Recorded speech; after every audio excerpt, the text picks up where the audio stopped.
శ్రీమాత్రే నమః. భక్తి శంఖ ప్రేక్షకులకి స్వాగతం.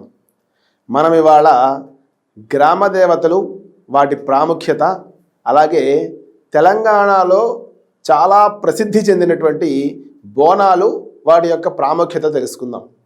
గ్రామ దేవతలు అంటే మన గ్రామాన్ని ఈతి బాధలు లేకుండా, అతివృష్టి అనావృష్టి లేకుండా సువృష్టి కలిగేట్టుగా, లేదు ఎటువంటి అంటువ్యాధులు కానీ, వాతావరణ మార్పుల వల్ల వచ్చేటువంటి వ్యాధులు కానీ రాకుండా చేసేటువంటి దేవతలే గ్రామ దేవతలు. అటువంటి గ్రామ దేవతల్లో మన తెలంగాణలో ప్రముఖ గ్రామ దేవతలు ఎవరయ్యా అంటే ఎల్లమ్మ, పోచమ్మ ఇత్యాది గ్రామ దేవతలు ఉంటూ ఉంటారు.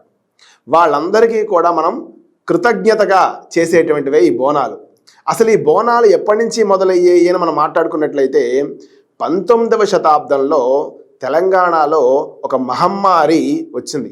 ఈ మహమ్మారి అంటే ఏంటయ్యా అంటే ఇప్పుడు కాలంలో మనం చెప్పుకోవాలి అంటే అంటువ్యాధులు అంటారు వాటిని.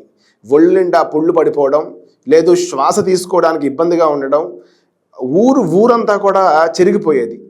అటువంటి అంటువ్యాధులన్నీ కూడా ఆ అమ్మవారి గ్రామ దేవతలకి వాళ్ళు ప్రార్థన చేయడం వల్ల ఆ అంటువ్యాధులన్నీ కూడా తగ్గిపోయాయని వాళ్ళు భావించి 19వ శతాబ్దం నుంచి కూడా ఈ బోనాలు అనేటువంటి కార్యక్రమం మొదలైంది మన తెలంగాణలో. ఈ బోనాలు అప్పుడు ఏం చేస్తారు అంటే ఒక కుండలో పచ్చి కుండ, ఆ కుమ్మరివాడు అప్పుడే చేసినటువంటి పచ్చి కుండను వాళ్ళు తీసుకుని చక్కగా దానికి పసుపు రాసి, కుంకుమ రాసి, దానికి వేపాకులు కడతారు. ఇవన్నీ మీకు దేనికి, ఈ సైన్స్ దేనికయ్యా అంటే వేపాకులే ఉంటుంది అంటే ఆక్సిజన్ ఎక్కువ ఉంటుంది, విష వాయువుల్ని తీసేటువంటి శక్తి ఎక్కువ ఉంటుంది వేపాకుల్లో. పసుపు మనందరికీ తెలిసిందే యాంటీబయాటిక్. అట్లా కుంకుమ అలంకారం కోసం. ఈ పచ్చి కుండలో అన్నం వేసుకుని దాంట్లో బెల్లం వేసి, కొన్ని ప్రాంతాల్లో పెరుగు కూడా వేస్తారు, అవి వేసి చింతపండు ఇత్యాదివన్నీ కూడా వేసి పైన ఒక ప్రమిద పెట్టుకొని ఆడవారు శిరస్సు మీద, ఆ పెట్టుకున్నటువంటి ఆడవారు సాక్షాత్తు అమ్మవారు స్వరూపంగా చెప్తూ ఉంటాం. ఆ సమయంలో శిరస్సు మీద పెట్టుకుని పైన దీపం పెట్టుకుని వెళుతూ ఉంటారు. ఈ వెళుతున్నటువంటి ఆడవాళ్ళకి రక్షణగా ముందు ఒక పోతురాజు గారు ఉంటారు.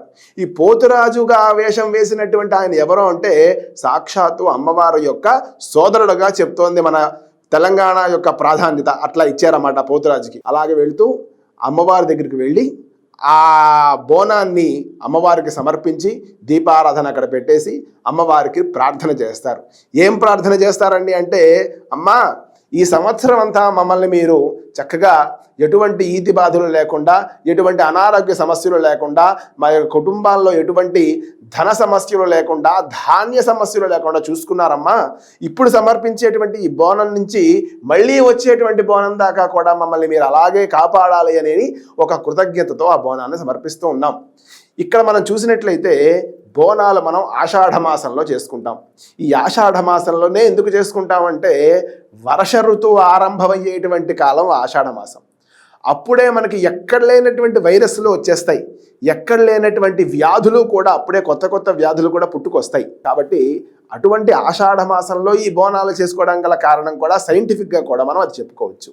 కాబట్టి మన తెలంగాణ ప్రజలందరూ కూడా ఈసారి బోనాలన్నింటినీ కూడా చక్కగా జరుపుకుని, ప్రతి ఇంటా కూడా బోనాలు జరుపుకుని ఆ అమ్మవారికి మీరు మీ కృతజ్ఞతగా, ఇప్పటిదాకా కూడా మిమ్మల్ని ఆ అమ్మవారు చక్కగా కాపాడినందుకు గాను కృతజ్ఞతగా బోనాలు సమర్పించుకుని అమ్మవారి యొక్క కృపకి పాత్రులు కాగలరు. జై మహంకాళిదేవి.